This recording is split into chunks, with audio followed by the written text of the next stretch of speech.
से होगा मोक्ष।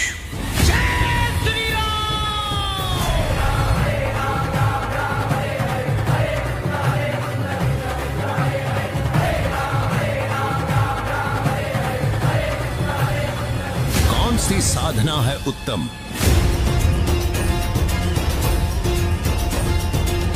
कि हम कौन हैं, कहां से आए हैं, सृष्टि की उत्पत्ति कैसे हुई, किसने रची ये सारी कायनात,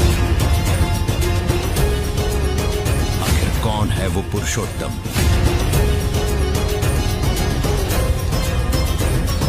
किसने बनाया आदम, किसने बनाया महेश? जहां ना जन्म है ना मृत्यु, आखिर कौन सा है वो देश?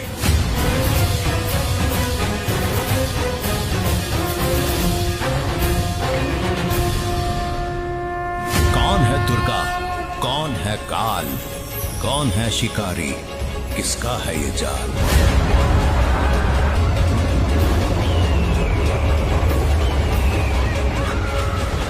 ये सृष्टि रचना एक मास्टर की है, सब सदग्रंथों के समझने की। सिद्धियों के जरिए जिसने सोने को पहाड़ बनाया, महाबली हनुमान को जिस गोरखनाथ ने हराया। कौन है सबसे शक्तिशाली, कौन है सर्वशक्तिमान? हनुमान को हराने वाले गोरखनाथ की किसके सामने अटकी जान? गोरखनाथ सिद्धि में बोलिया और टूने टामण हंड पिल्या। कौन सी साधना है मनमानी, कौन सी साधना है पुरातन? किन धर्मों को इंसान ने बनाया, कौन सा धर्म है सनातन? कैसे दृढ़ हो विश्वास, कैसे टिकेगा ईमान? कब समझेगा हिंदू और कब मानेगा मुसलमान?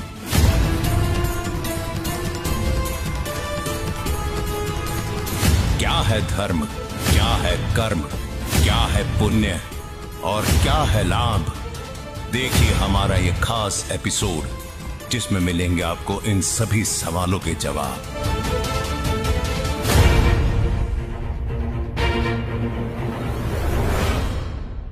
दर्शकों, सतलोक एक ऐसा सुखदायी स्थान है जिसकी कल्पना भी नहीं की जा सकती, जिसके तेज के आगे सूरज और चांद की रोशनी फीकी है।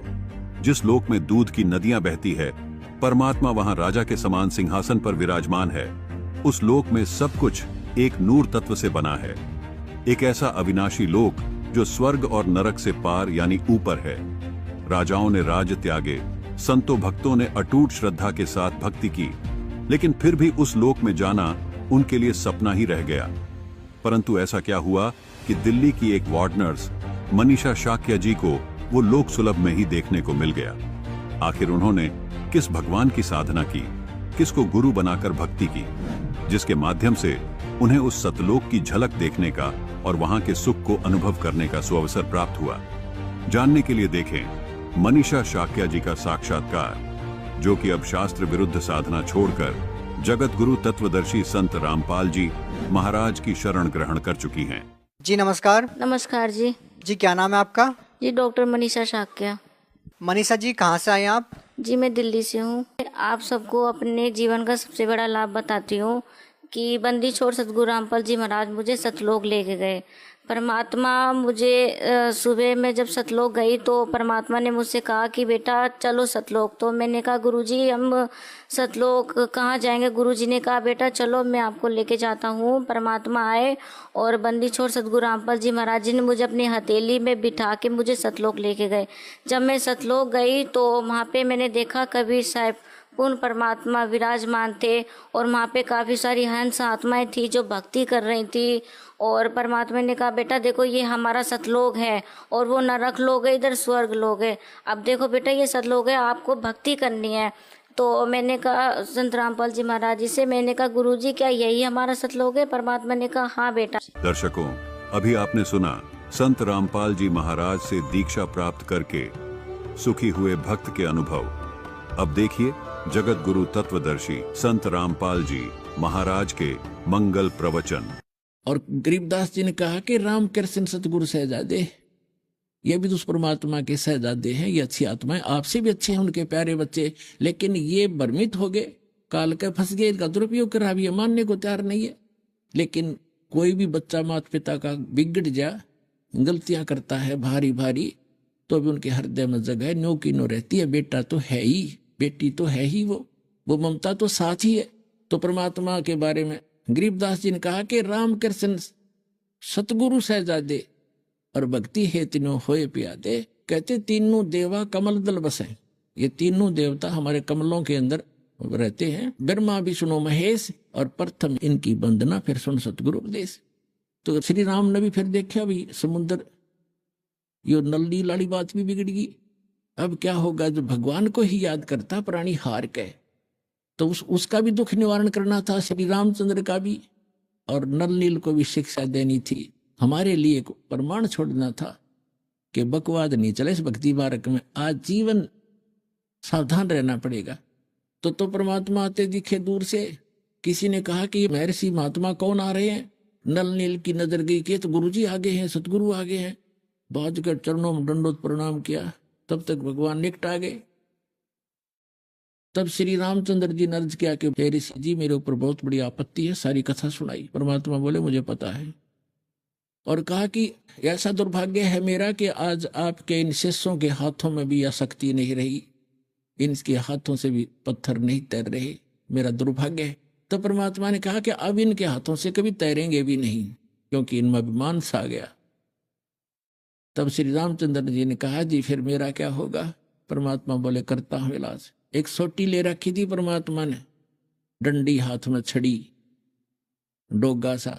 कहने लगे मेरे साथ साथ आ जाओ। एक बहुत बड़ा पहाड़ था, उस पहाड़ के चारों तरफ परमात्मा ने ऐसे अपनी उस सोटी ते, छड़ी ते, डंडी ते रेखा खींच दी कि इसके बीच बीच के पत्थर मैंने हल्के कर दिए, उठाओ और पुल बनाओ। तब वो पत्थर तेरे थे भाइयों। अभी तक कोई का राम ने तार दिए, कोई का नल नील ने तरा दिए, कोई तो हनुमान ने राम का नाम लिख देता है तेरे गए। हनुमान तो अपना दैनिक क्रिया करा करता, वो तो पत्थर पे वैसे लिख लेता था राम राम राम, ताकि सामने वाले भी देखें। क्योंकि भक्ति जो करनी होती है वो मंत्र काम करते करते करना होता है। तो उस राम राम जाप नहीं था उनका। तो राम को तो सिर्फ सामने वाला पढ़ेगा देखेगा तो भी 2 बार तो राम राम कहेगा। इस तरह वो क्रियाएं थी, बाकी उनसे राम नाम से वो नहीं तरह था। अब कहते हैं जगत का पेखना पेख्या, धनी का नाम ना लेखा। अब एक दूसरे के सिर पर धरे बैठे, उसने ऐसे कर दिया, उसने ऐसे कर दिया, किंतु जो करने वाले का तो जिक्र भी नहीं। तो इस प्रकार त्रेता युग में आए थे भगवान मुनिंदर रूप में परमात्मा। उस समय नल नील को स्वस्थ किया और श्री रामचंद्र जी के ऊपर जो पहाड़ जैसा दुख था वो पुल बनवाया। और परमात्मा कहते हैं कि धर्मदास जी को समझाते हैं कि तुम इन राम कृष्ण को भगवान मान बैठे, किस आधार से? एक छोटे मोटे इनकी लीला देखकर कैसे कि श्री कृष्ण जी को तुमने राम मान लिया, भगवान मान लिया कि उसने गोवर्धन पर्वत उठा लिया, गिरिराज बोलो जिसने। और आपके पुराण बताते हैं, आप खुद कथा सुनते और सुनाते हो कि शेष नाग सारी सृष्टि न ठारा, जिसको ऊपर पृथ्वी भी सारे लोग ग्रह भी प्रह भी। तो एक पहाड़ के ठाण तो भगवान मान लिया, तो शेष नाग क्यों नहीं माना तुमने परमात्मा? और फिर आप ये भी कथा सुनते हो हनुमान जी द्रोणागिरी उठा ले, तो हनुमान भगवान क्यों नहीं? क्या बताते हैं कि गोवर्धन श्री कृष्ण धारो और द्रोणगिरी हनुमंते, शेष नाग सब सृष्टि उठारा, इनमें कौन भगवंते। फिर क्या बताते हैं? कहते हैं समुद्र पाट लंका गयो, वो सीता को भरतारे, और अगस्त ऋषि ने ये 7 पी लिए, इनमें कौन करतार। एक अगस्त ऋषि हुए हैं जिनमें ऐसी सिद्धि थी कि उन्होंने एक घूंट में 7 समुद्रों को पी लिया था, खत्म खाली कर दिया था इसको। फिर प्रार्थना करी तो वापस उसको छोड़ा था। तो परमात्मा कहते हैं तुम मानते हो कि श्री रामचंद्र जी ने समुद्र पर पुल बना लिया इसलिए भगवान मान लिया। कहते अगस्त ऋषि ने 7 पी लिए थे, वो क्यों ना भगवान माना। फिर कहते काटे बंधन विपत में, कठिन कियो संग्राम, चिन्हो रे नर प्राणिया ये गरुड़ बड़ो के राम। ओए होए, कहते तुम्हारा भगवान श्री रामचंद्र जिसको तुम भगवान मानते हो वो तो नागफास में आगे थे सारी सेना सब समेत, और गरुड़ ने आकर तुम्हारे भगवान का बंधन काटा था श्री राम का। तो गरुड़ बड़ा हुआ कि तुम्हारा श्री राम बड़ा हुआ, कुछ तो बुद्धि तो काम ले लो। भजन करो उस रब को जो दाता है कुल सबका, भजन करो उस रब को जो दाता है कुल सबका।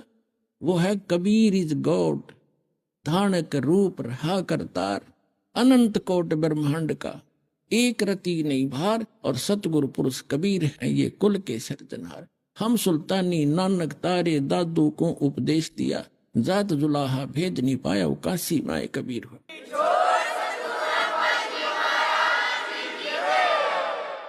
सारी सृष्टि के रचनहार कबीर देव, कबीर साहब, कबीर परमेश्वर, ये हमारे हमदर्द हैं, हमारे पिता हैं, हमारे जनक हैं। चींटी से लेकर हाथी के, रंग से लेकर राजा के,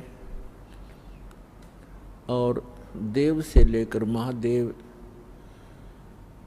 और सुरपति इंद्र तक के वही जनक हैं।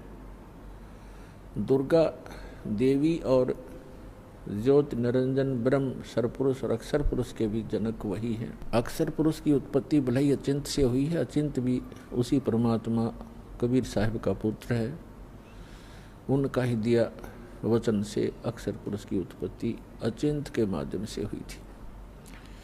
तो पुण्यात्माओं, आप जिस लोक में रह रहे हो ये लोक ठीक नहीं, ये महागंदा स्थान है, और यहां कोई ना रहा ना रहेगा।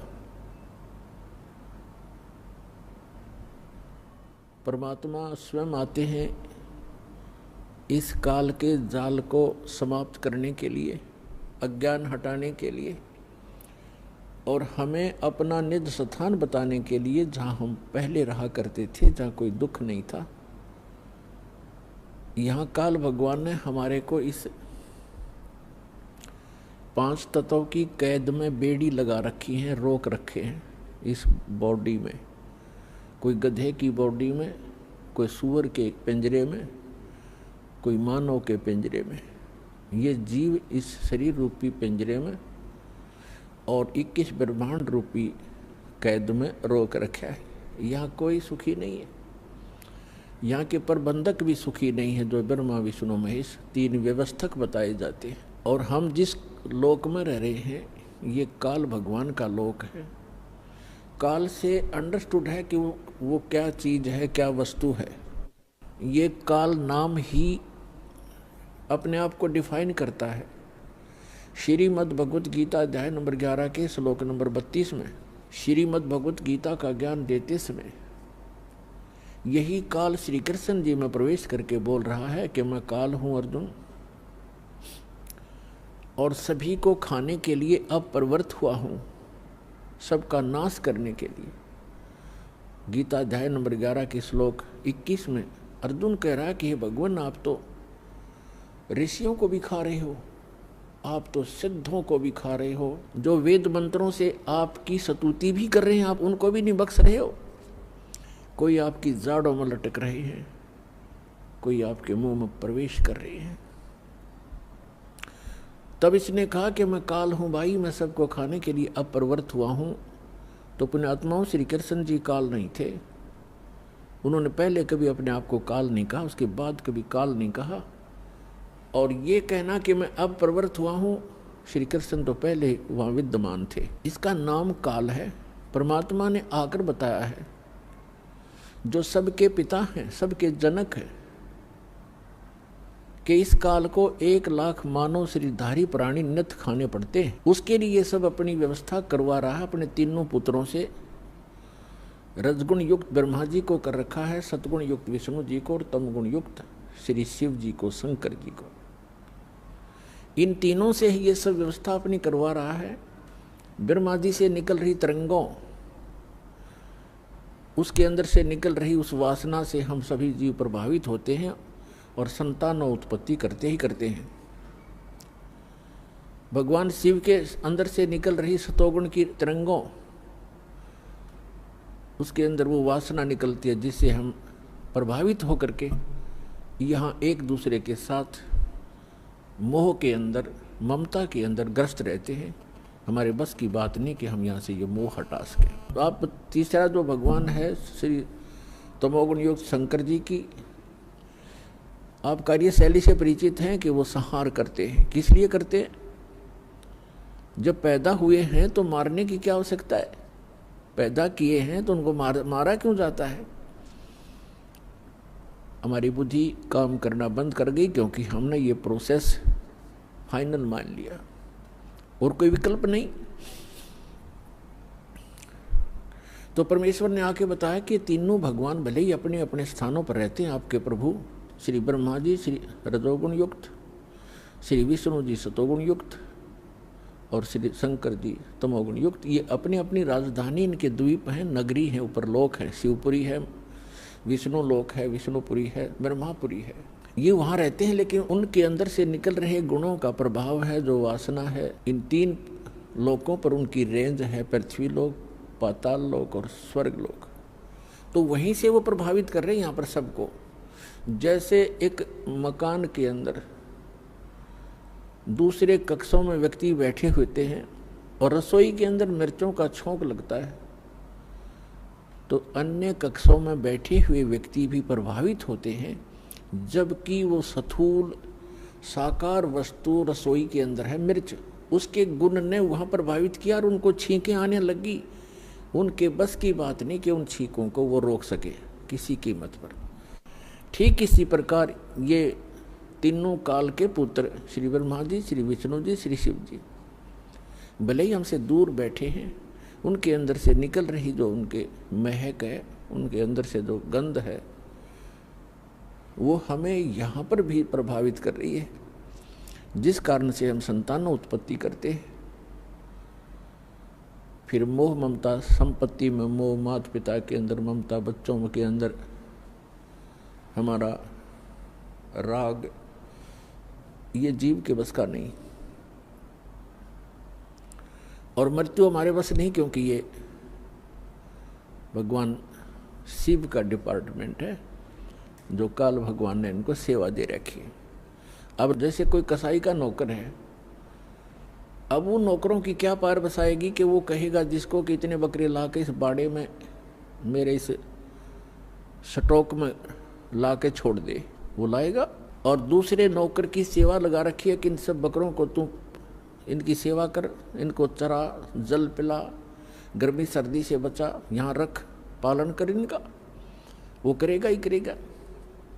और तीसरे नौकर की उसने ड्यूटी लगा रखी है कि तू मुझे जितने आवश्यक हो निकाल के यहाँ ला, इनको काट और सप्लाई करो। तो उनके बस की बात नहीं है, वो कितने नेक व्यक्ति हों, वो तीनों नौकर, लेकिन वो अपनी ड्यूटी को करनी ही पड़ेगी। इसी प्रकार ये तीनों देवता इस काल कसाई के, काल भगवान के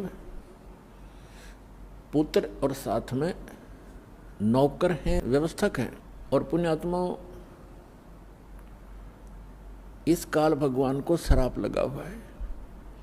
1 लाख मानव शरीरधारी प्राणी ये नित आहार करता है। परमेश्वर ने आके बताया हमारे को, जैसे परमेश्वर चारों युगों में आते हैं, और जो ये सत्संग चल रहा है ये उसी उपलक्ष्य में है कि ये वो शुभ दिन है जिस दिन परमात्मा ने हमारे ऊपर दया करी। कलयुग के अंदर हम दुखी प्राणियों को, भ्रमित प्राणियों को आके सही दिशा देने के लिए वो परमात्मा उस अच्छे लोक को छोड़कर हमारे लिए इस काल के लोक में आए, कसाई के बाड़े में आए, कसाई के लोक में आए और हमारे को यथार्थ ज्ञान देने की चेष्टा की। लेकिन हमने परमात्मा के उस ज्ञान को स्वीकार नहीं किया, क्योंकि हमारे धर्म गुरु काल से प्रभावित हैं, प्रेरित हैं। उन्होंने अज्ञान सुना हुआ है, सदग्रंथों को आधार बताते, असद ग्रंथों के विपरीत ज्ञान सुनाते रहे हमारे का। तो वो परमात्मा यहाँ आते रहते हैं और ये उसी उपलक्ष्य में समागम चल रहा है। सतगुरु आए दया करी ऐसे दीन दयाल, बंदी छोड़ वृद्धतास कहा जठरगनी प्रतिपाल। सतगुरु आए दया करी, परमात्मा सतगुरु रूप में आए, हमारे ऊपर मेहर करी। ऐसे दीन दयाल, हमने कैसी भयंकर गलती कर रखी है पुण्यात्माओं, लेकिन ये दयालु घने हैं। हम भरी थाली का ठोकर मार के आए हो आप, हम सभी नालायक हैं हम। वहां में सर्व सुख प्राप्त थे सतलोक में, आपको सर्व सुख सुविधाएं थी, विमान था प्रत्येक का अलग अलग, वहां पर हर प्रकार की सुविधाएं थी। सदाबहार वृक्ष हैं, झरने बह रहे हैं, कोई गर्मी और सर्दी नहीं है, सुंदर युवा शरीर रहता है, गर्मी सर्दी मच्छर माखी कुछ नहीं, किसी चीज का अभाव नहीं, कोई दुर्घटना नहीं। ऐसे सर्व सुख संपन्न लोग को छोड़कर इस काल के साथ यहाँ धक्के खाने आ गए। और आज हमारी क्या दुर्गति कर रखी है, कोई जीव सुखी नहीं। चाहे यहाँ प्रधानमंत्री बना बैठा हो, हर समय उसकी चिंता खत्म नहीं होती, टेंशन ग्रस्त रहता है। तो खा का ये जीवन कहाँ जी रहे हम, कहाँ रह रहे हैं। सतगुरु आए दया करी ऐसे दीन दयाल, और बंदी छोड़ वृद्धतास का जठरग्नि प्रतिपाल। बंदी छोड़ माने इस काल की बंद से हम बंदी हैं, कैदी हैं, काल के कैदी हैं, और हम कर्मानुसार अपने दुख यहाँ भोग रहे हैं, क्योंकि कैद में किए हुए कर्म का ही दंड भोग रहा होता है। तो समर्थ आकर के हमें काल के जाल से छुड़वाकर सतलोक ले जाते हैं, अमरलोक ले जाते हैं। इसलिए वो बंदी छोड़ खाते हैं। अमर करूं सतलोक पठाऊं, ताते बंदी छोड़ कहाऊं। कहते हैं अमर करूं, सदा के लिए ऐसे स्थान पर भेज दूंगा तुम्हें जहां आपकी कभी मृत्यु नहीं होगी। गीता अध्याय नंबर 15 के श्लोक नंबर 1 से 4 में प्रमाण है कि उल्टा लटका हुआ पीपल संसार रूपी वृक्ष समझो, इसके ऊपर को मूल है, नीचे को तीनों गुण रजगुण ब्रह्मा सदगुण विष्णु रूपी शाखाएं हैं। और जो संत इसके सभी विभाग बता देता है अलग अलग करके, स वेदविद, वो वेद के तात्पर्य को जानने वाला है, वो तत्वदर्शी संत है। और ये भूमिका परमात्मा ही कर सकता है तत्वदर्शी संत की, और कर नहीं सकते। तत्व का अर्थ है पूर्ण रूप से सत्य ज्ञान आधार से जो ज्ञान प्रचार करता है वो तत्वदर्शी होता है। यहाँ के ब्रह्मा जी को मालूम नहीं, कहता है मैं पता नहीं कहाँ से उत्पन्न हो गया और कौन मेरे जनक हैं। तो ब्रह्मा जी से ही ज्ञान आगे सबको प्राप्त है, इंक्लूडिंग विष्णु और शिव जी तक, उसी से ज्ञान प्राप्त है। तो उसके बाद कितने ऋषि महर्षि अपनी चतुरता दिखाते रहे, वो तत्वदर्शी कैसे हो सकते हैं। वो परमात्मा की एक प्रश्न का उत्तर नहीं दे पाए आज तक। सतयुग से लेकर कलयुग तक परमात्मा चारों युगों में आते रहे और यहाँ ज्ञान प्रचार करते रहे। प्रश्न किया करते हमारे धर्मगुरुओं से कि कौन ब्रह्मा का पिता है, कौन विष्णु की माँ, और शंकर का दादा कौन है, पंडित जी दो बताओ। ये ज्ञान का उत्तर ना देकर के उनके साथ झगड़ा ठाना करते थे। और इनको अजर अमर अविनाशी, इनका कोई जनक नहीं, सर्वेश्वर है, महेश्वर है, कालज्य है, मृत्युंजय है, ऐसे कहकर ये हमें भ्रमित किया करते थे। तो परमात्मा हमारे को यहाँ से काल के जाल से निकालने के लिए आते हैं। कहते अमर करूँ सतलोक पठाऊँ, ताते बंदी छोड़ कहाऊँ। कर्मों के बंधन से हम यहाँ बंधे हुए हैं, हमारे इन बंधन को काट कर भगवान हमें मुक्त कराता है। तो तत्वदर्शी संत की भूमिका करने के लिए वो परमात्मा स्वयं ही आते हैं। और गरीबदास जी कहते हैं सतगुरु आए दया करी ऐसे दीन दयाल, बंदी छोड़ वृद्धतास का जठरग्नि प्रतिपाल। तो गीता अध्याय नंबर 15 के श्लोक नंबर 1 से 4 में ये स्पष्ट किया, परमात्मा ने बताया है कि सभी विभाग बताए संसार रूपी वृक्ष के, कि अक्षर पुरुष एक पेड़ है, सरपुरुष वा की डार, इसको निरंजन ज्योति निरंजन भी कहते हैं। अक्षर पुरुष एक पेड़ है, सरपुरुष वा की डार और तीनों देवा शाखा हैं ये पात रूप संसार।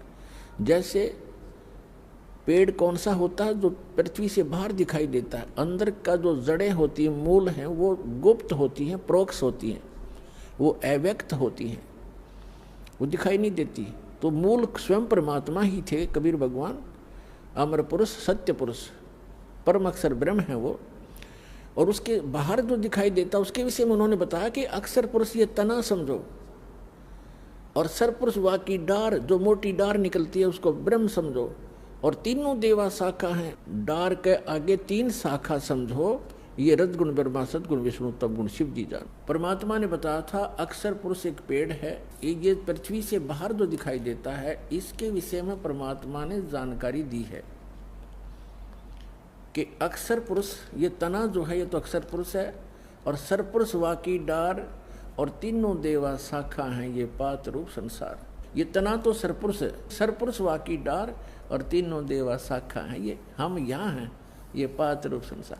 अब जड़ कौन है ये बताने के लिए इस दास को भेजा है कि ये परम अक्षर ब्रह्म है जो सबका पालन करता है, जो गुप्त है, प्रोक्ष है, पृथ्वी के अंदर समझो, यानी ऊपर के लोक हैं, सतलोक, अलखलोक, अगमलोक, अकह लोक, ये इससे ऊपर का पुरुष नीचे का।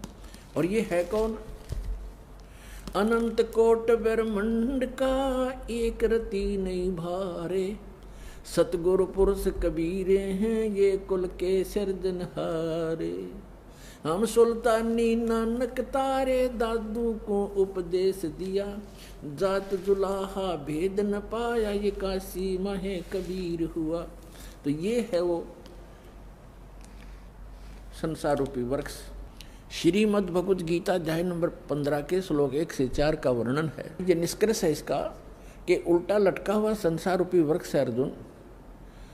गीता ज्ञानदाता ने केवल इतनी जानकारी दी है, ऊपर को जड़ और नीचे को तीनों गुण रूपी शाखा वाला ये एक संसार रूपी वृक्ष है, पीपल का समझो, अविनाशी वृक्ष है। और जो इसके सभी पार्ट्स ऊर्ध्व मूलम अधः शाखम अश्वत्थम प्राहु अव्यम छंदासी यस्य पर्णानि ये तम वेद स वेदवित्। इसके सभी छंद, सभी विभाग जो जानता है, पत्तों समेत इसके सब छंद हैं। ऊपर को जड़ और नीचे को शाखा वाला ये संसार रूपी पीपल का अविनाशी वृक्ष समझो। इसके पत्ते आदि सभी छंद हैं, और जो इन सभी विभागों को जानता है, सब न्यारे न्यारे बताता है, स वेदवित्, वह तत्वदर्शी संत है। तो श्रीमद् भगवद गीता के इस अध्याय 15 के श्लोक 1 में जो वर्णन है कि वो वेदवित्, वो तत्वदर्शी संत सतगुरु होगा, वो कौन है? जिसने ये वाणी बोली है अपने सुख संवेद में, सच्चिदानंद घन ब्रह्म ने उस तत्व ज्ञान में बोला है। तो वो सतगुरु भी वही हैं। तुम साहेब तुम संत हो, तुम सतगुरु तुम हंस, गरीब दास तुम्हारे रूप बिना और न दूजा अंश। तुम साहेब तुम संत हो और तुम ही सतगुरु, सच्चा ज्ञान देने वाले अध्यात्म मार्ग का यह सर्व ज्ञान, और आप ही हंस हो, तुम ही सच्चे भक्त रूप में भी आप ही एक भूमिका करें। तो यहाँ बताया है कि उस परमेश्वर ने बताया अक्षर पुरुष एक पेड़ है, सरपुरुष वा की डार और तीनों देवा शाखा है ये पात रूप संसार। श्रीमद् भगवद गीता अध्याय नंबर 15 के श्लोक नंबर 1 से 4 का निष्कर्ष है, ये ऊपर को जड़ और नीचे को तीनों गुण रूपी शाखा वाला संसार रूपी पीपल का वृक्ष अविनाशी जानो। और जो संत इसके सभी विभागों को जानता है वह तत्वदर्शी संत है, और उसके पास तत्व ज्ञान है। श्रीमद् भगवद गीता अध्याय नंबर 4 के श्लोक 32 में स्पष्ट किया है, सच्चिदानंद घन अपने मुख कमल से यथार्थ ज्ञान, तत्व ज्ञान बोलता है। जो परमेश्वर के मुख कमल से उच्चरित वाणी होती है वो तत्व ज्ञान है। उसके अंदर आध्यात्मिक यज्ञों का यानी आध्यात्मिक अनुष्ठानों का विस्तृत विवरण होता है, और उसको जानने के बाद फिर सभी कर्मों से, सभी पापों से मुक्त प्राणी हो जाता है। वो तत्व ज्ञान स्वयं परमात्मा अपने मुख कमल से ब्रह्मणे मुखे, अपने मुख कमल से बोलकर वो वाणी उच्चारण करता हो, सच्चिदानंद घन ब्रह्म की वाणी में विस्तार से कहे गए हैं, वो तत्व ज्ञान है। चौथे अध्याय के 34वें श्लोक में कहा है कि अर्जुन उस तत्व ज्ञान को जो गीता ज्ञान से अन्य है, उस तत्व ज्ञान को तत्वदर्शी संतों के पास जाकर समझ, उनको दंडवत प्रणाम करने से, कपट छोड़कर उनकी सेवा करने से, सरलतापूर्वक प्रसन्न करने से वो तत्वदर्शी संत तुझे तत्व ज्ञान का उपदेश करेंगे। तो 15वें अध्याय के प्रथम मंत्र में उसकी पहचान बताई है श्रीमद् भगवत गीता में, कि जो इस ऊपर को जड़, नीचे को तीनों गुण रूपी शाखा वाला ये संसार रूपी वृक्ष समझो, और इसके सभी विभाग, पत्ते आदि इसके सभी विभाग हैं, और जो संत इन सब विभागों को जानता है, सब पार्ट्स जानता है, इसके अंग भिन्न भिन्न बताएगा, स वेदविद वो तत्वदर्शी संत है। और 15वें अध्याय के 4थे श्लोक में कहा है कि तत्व ज्ञान रूपी शस्त्र से इस अज्ञान को काटकर उसके पश्चात परमेश्वर के उस परम पद की खोज करनी चाहिए, जहां जाने के बाद साधक फिर लौटकर संसार में कभी नहीं आते, और केवल उसी परमात्मा की भक्ति करनी चाहिए जिसने सर्व ब्रह्मांडों की रचना की है, सबका रचनहार है, सर्व उत्पादक है वो। तो दास जो ये बताना चाहता था, सतगुरु आए दया करी ऐसे दीन दयाल, बंदी छोड़ वृत्तास का जठरग्नि प्रतिपाल, अमर करूं सतलोक पठाऊं ताते बंदी छोड़ कहाऊं। अमर करूं, उस परमात्मा के तत्व ज्ञान के आधार से सत साधना करने वाले प्राणी वहां चले जाते, फिर लौटकर कभी संसार में नहीं आते। श्रीमद् भगवत गीता अध्याय नंबर 18 के श्लोक नंबर 62 में कहा है कि अर्जुन तो सर्वभाव से उस परमेश्वर की शरण में जा जो गीता ज्ञान दाता से अन्य है। उस परमेश्वर की कृपा से तू परम शांति को और शाश्वत स्थान को, अमर लोक को, जिसका कभी एंड नहीं होता, कभी नाश नहीं होता, उस स्थान को, शाश्वत स्थान को प्राप्त हो जाएगा। अपने आत्मा ये ज्ञान भगवान ने 600 वर्ष पहले बताया था, और फिर उन महापुरुषों को मिले परमात्मा आकर के, जो उनका गुण है, विधान है, अच्छी आत्माओं को मिले। आदरणीय धर्मदास साहिब जी को, आदरणीय मलुकदास साहिब जी को, आदरणीय नानक साहिब जी को, आदरणीय दादू साहिब जी को, आदरणीय गरीबदास साहिब जी गांव छुड़ानी जिला झज्जर हरियाणा वाले को, आदरणीय गीसा दास साहिब जी को गांव खेखड़ा उत्तर प्रदेश जिला बागपत वाले को, और स्वामी रामानंद जी काशी वाले को, महर्षि को। तो उन महापुरुषों ने और स्वयं परमात्मा ने हमारे को सचेत करने की चेष्टा की कि जो साधनाएं, जो भक्ति तुम कर रहे हो और जिस भगवान को तुम परमात्मा माने बैठे हो, वो परमात्मा नहीं है। जिस स्वामी को, जिस प्रभु को आपने परमात्मा मान रखा, ये परमात्मा नहीं है। परमात्मा की परिभाषा होती है जो श्रेष्ठ आत्मा हो। श्रेष्ठ आत्मा कभी किसी को मारता नहीं, किसी की टांग नहीं काटता, किसी को अंधा नहीं करता, किसी को रोगग्रस्त नहीं करता। अब कई अनजान जो बिल्कुल माइनस जिनकी बुद्धि होती है अध्यात्म में, वो कहते हैं कि हम इस बात से चिंतित हैं कि भगवान है कहाँ। भगवान होता तो ये हालत होती लोगों की। जैसे अभी एक दुखद खबर हम सुन रहे हैं कि केदारनाथ और बद्रीनाथ के दर्शनार्थ गए हुए श्रद्धालु इन अज्ञानी आचार्यों, शंकराचार्यों द्वारा भ्रमित किए हुए वहाँ भगवान खोजने गए थे, और आज खबरों में सुनने को आ रहा है कि 15-20 हजार व्यक्ति मारे जा चुके।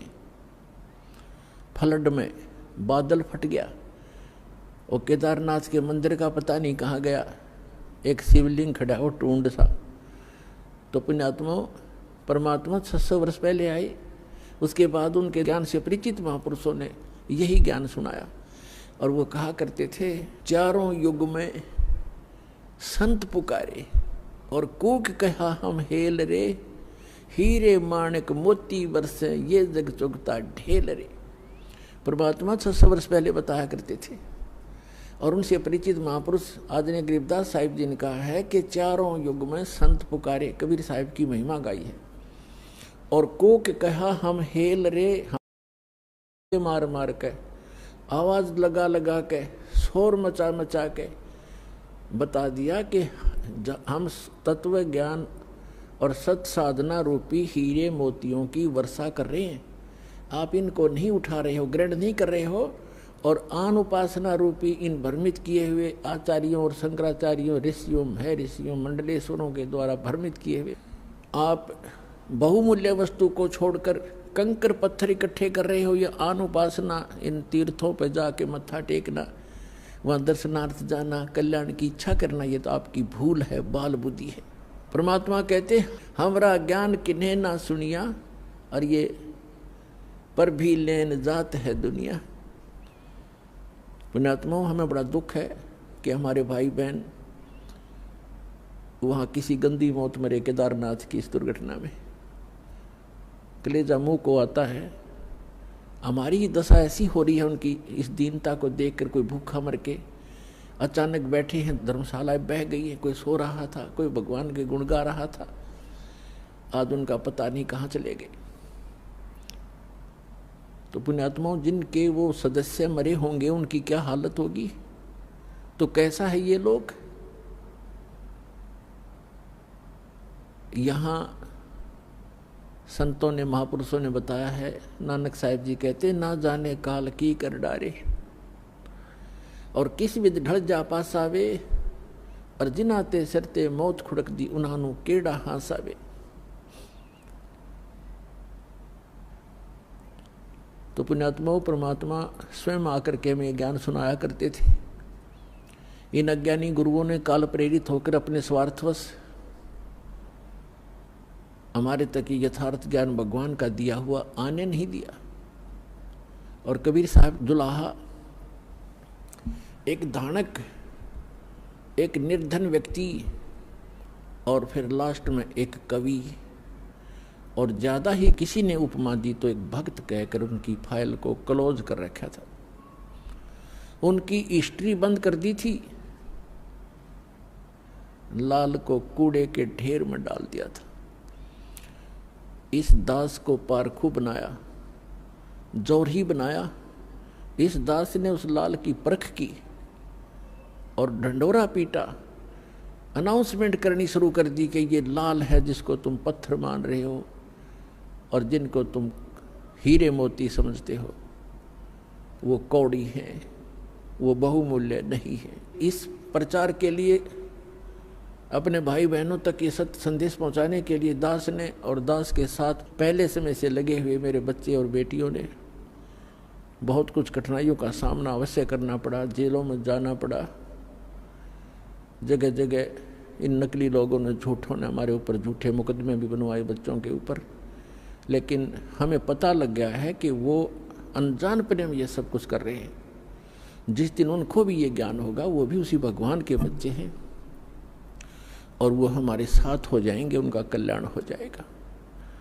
हमारा उद्देश्य किसी की भावनाओं को ठेस पहुंचाना नहीं, हमारा उद्देश्य उनको सही दिशा देना है कि जिससे आपका भी, आपके परिवार का भी, और आपके जो इस गलत साधना करके चले गए, मृत्यु को प्राप्त आज प्रेत पितर बने हुए, उनका भी उद्धार हो जाएगा इस साधना से जो दास बताता है। दर्शकों, कहा जाता है कि देश का युवा ही देश की शक्ति है, परंतु आज का शिक्षित युवा वर्ग अपने पथ से भ्रष्ट होकर अलग राह पकड़ता जा रहा है। विकारों में लीन होकर भगवान को भूल चुके हैं, जो हम सभी के उत्पत्तिकर्ता हैं, जिसने हम सभी जीवों को भक्ति करने के लिए मानव जीवन प्रदान किया है।